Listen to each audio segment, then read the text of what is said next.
السلام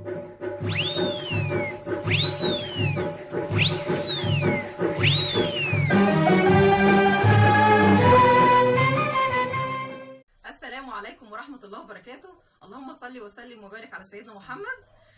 معاكم طبعا اكلات نبيلة. انتوا هتستغربوا طب ايه جابها عند مها نجم؟ ده مطبخ مها نجم. هي بقى تكمل.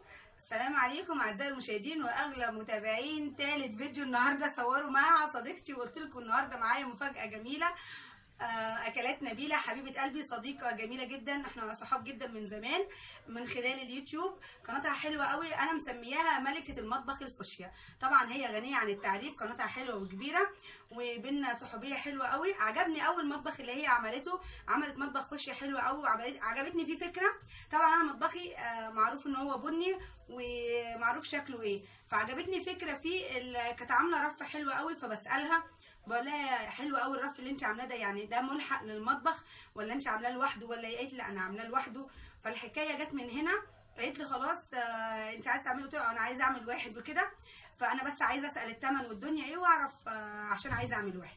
وفعلا وقد كان سالت عليه وعملته لي، وبصيت لقيت جايه لي بيه النهارده، بس عملته لي بدون ما اعرف، يعني انا لسه ما قلتلهاش اوكي.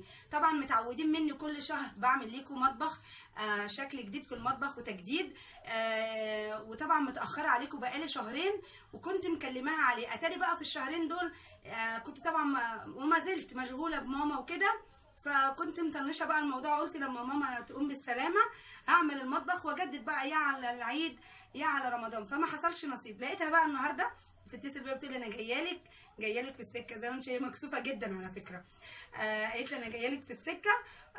واديتها طبعا عنوان، كانت اول مره تجيني. بصيت لقيتها جايه لي بالباشمهندس، بصراحه جايبه لي الرف حاجه جميله جدا وعاملاه لي هديه. انا كنت بقول لها المساحه كذا والدنيا كذا بكام، هي عملته لي هديه مقبوله من اختي وصديقتي. طبعا مردوده، الهدايا بين الاخوات مردوده عشان ما حدش يقول اليوتيوب وبيهادوا بعض ودعم، لا كلام مش كده. هي قناتها كبيره، دي حاجه بسيطه، احنا اخوات.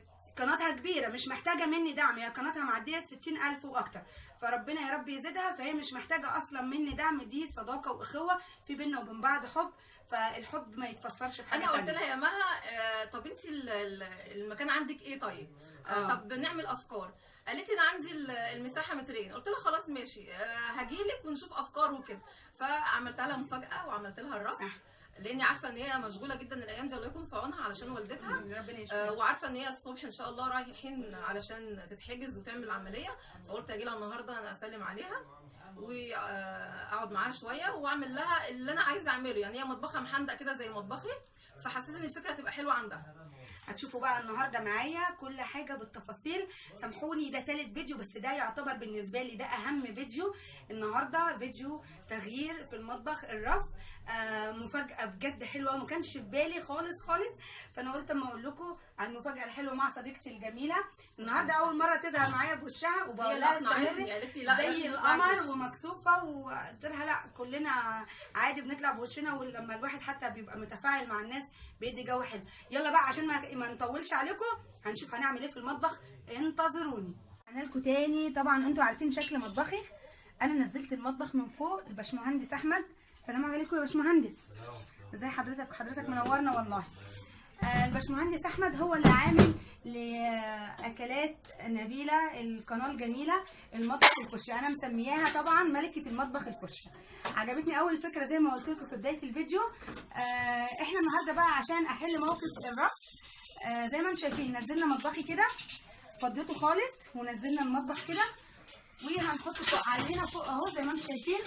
هتلاقوا مسمارين، مسمار في الاعلى عند البني هعليه فوق علشان لما احط الرف هيبقى يبان ويبقى كويس. الباشمهندس احمد هو اللي عامل لي الرف. باشمهندس منور حضرتك عندي في المطبخ، او كان نفسي تعمل لي المطبخ من اوله، بس ان شاء الله الطلعه الجايه باذن الله. حضرتك استاذ والله، وعجبني الشغل بتاع حضرتك عند مدام نبيله بجد جميل جدا. حضرتك انا عايزه اخد رقم حضرتك. رقم 012 2 560 720 4. انا هكتب الرقم يا جماعه على الفيديو دلوقتي هتشوفوه. والباشمهندس بصراحه بيروح اي مكان زي ما انتوا عايزين، واسعاره كويسه جدا وشغله نضيف جدا جدا. عايزين تشوفوا شغله روحوا على اكلات نبيله هتلاقوا عندها المطبخ الفوشيا جميل جدا جدا جدا. انتظروا بقى معايا المراحل اللي هنعمل فيها الرف، خليكم معايا. رجعنا تاني زي ما انتم شايفين انا رفعت المطبخ. هتقولوا لي يا مها المطبخ كده اترفع والحاجات هتبقى بعيده عليكي وكده. بصوا يا جماعه انا ليا ترتيبه كده، انا بحط فيه حاجات عندي يعني مش بستعملها، في حاجات مخزناها في المطبخ، فالحاجات اللي انا مخزناها هخليها في الرف اللي فوق، والرف اللي من تحت ده اللي اللي ايدي بتجيبه على طول. وكمان الرف المساعد اللي انا عملته هيساعدني اكتر ان انا ما اعوز يعني مش اعوز المطبخ اللي فوق خالص، غير في يعني اقف على كرسي عادي مش مشكله، فاهميني؟ المهم انا حابه انا الشكل ده كده من زمان بصراحه. زي ما انتم شايفين الرف اهو، هو رف مدير زي ما انتم شايفين كده. الباشمهندس بيعمله اهو، هو في اضاءه من تحت، هتشوفوا بقى شكله كله في الاخر. هنشوف المراحل بتاعه التركيب كمان. هديلكوا تاني زي ما انتم شايفين وحده الاضاءه دي انا كنت عاملاها قبل كده، بس انا عملتها بطريقه مش ناجحه زي ما انتم شايفين اهو. هو عملها لي بقى بجد واستغل لي المكان كمان، حلوه قوي قوي. هنشوف بقى الرف الباشمهندس عمله لي حلو قوي جدا، يعني منظره بصراحه من اوله لاخره هيلم معايا حاجات كتير. رفعنا المطبخ استفدنا بالمساحه، وشايفين فيه وحده اضاءه. باشمهندس لو سمحت انا عايزاك تشرح لي. بسم الله الرحمن الرحيم. هو الرف عباره عن علب، وهو رف توابل عباره عن علب 4x4. طبعا الوش معانا من فوق مسح معانا عشان ما فيش حاجه تحجز معايا، وفي نفس الوقت يديني وسع في المكان. تمام. هو عرضه قد ايه يا باشمهندس؟ عرضه 25. عرضه 25 طبعا حسب المقاس، يعني انا اللي بطلب ان هو يبقى عرضه ايه، صح؟ هو حضرتك طلبتيه عشان خاطر لو هتحطي علبه سمنه هتحطي اي حاجه عريضه ياخد معانا نفس الايه. هيلم معانا حاجات في المطبخ يا جماعه. معانا اللي انت عايزاه. طبعا في شريط الاضاءه محطوط من تحت. شريط الاضاءه اهو زي ما انتم شايفين، جايب لغايه اخر البوتاجاز اهو، ومنور لي على البوتاجاز. طبعا هو رفعه كمان شويه علشان البخار والسخونيه، وفي نفس الوقت عشان ادي مساحه برده لباب البوتاجاز، باب البوتاجاز يتحرك. تمام. طب قول لي يا باشمهندس ده مش هيعمل اي اعاقه مع الاكل وكده ان هو ما يعملش معاك اي اعاقه فيها. وبعدين هو سهل التنظيف جدا، لان هو عباره عن ماده اللي هي الدهان بتاعته ماده ملسه. لو لزق فيه اي دهون او لزق فيه اي حاجه بمجرد حته مبلوله بينضف معايا. جميل جدا جميل جدا، تسلم ايدك بجد بجد، انا عجبني جدا. زي ما انتم شايفين ده كده بقى الشكل النهائي. انتظروا بقى، هنفرش المطبخ، هفرشه بقى فرشه حلوه، هتشوفوا بقى شكله ايه، والحاجات اللي انا كنت شارياها في المطبخ الجديده هتشوفوا انا عملت ايه. انتظروني. باشمهندس عايزاك تقول لي الرقم بتاع حضرتك تاني معلش. هو رقم التليفون 012 2 560 720 4. حضرتك منين بالظبط بقى؟ من شبرا الخيمه، عزبه رستم، شارع الفيشاوي. شبرا الخيمه، عزبه رستم، شارع الفيشاوي. تمام. خلاص يا جماعه انا عايزاكم بقى ايه، بصوا هجوم على الباشمهندس احمد، بجد بجد شغله حلو قوي، وانتظروا هعمل معاه شغل قريب جدا.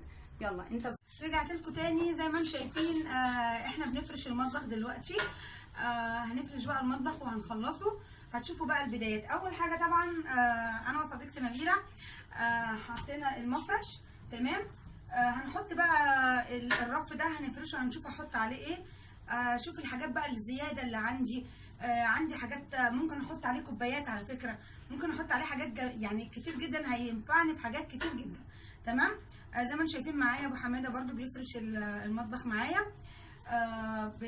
بنمسحه بقى فوق، بنروق فوق. انتظروني، هعمل بقى ايه الشكل الاخير وهرجع لكم تاني. هرجع لكم بايه بقى الجزئيه الاخيره اللي فرشت ايه. يلا انتظروني. وبكده زي ما انتم شايفين خلصنا المطبخ خالص.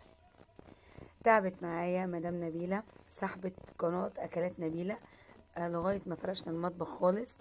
انتظروا بقى الفيديو القادم، شوفوا المطبخ بقى شكله ايه ووضبناه بقى عامل ازاي. لقيت الفيديو هيكبر مني قوي، معلش سامحوني. الفيديو اللي جاي هيكون في الفرش، انما هنا وريتكم ازاي طورت المطبخ وحطيت الرف والهديه الجميله اللي جات لي. بشكر جدا مدام نبيله صاحبه قناه اكلات نبيله على الهديه الجميله، ومردوده لك ان شاء الله. انتظروا الفيديو القادم، فيه مفاجاه حلوه جدا هتعجبكم. قلبنا المطبخ مصري مش تركي. اسيبكم على خير في فيديو جديد، والسلام عليكم. امال ايه؟ خنستونا امال ايه؟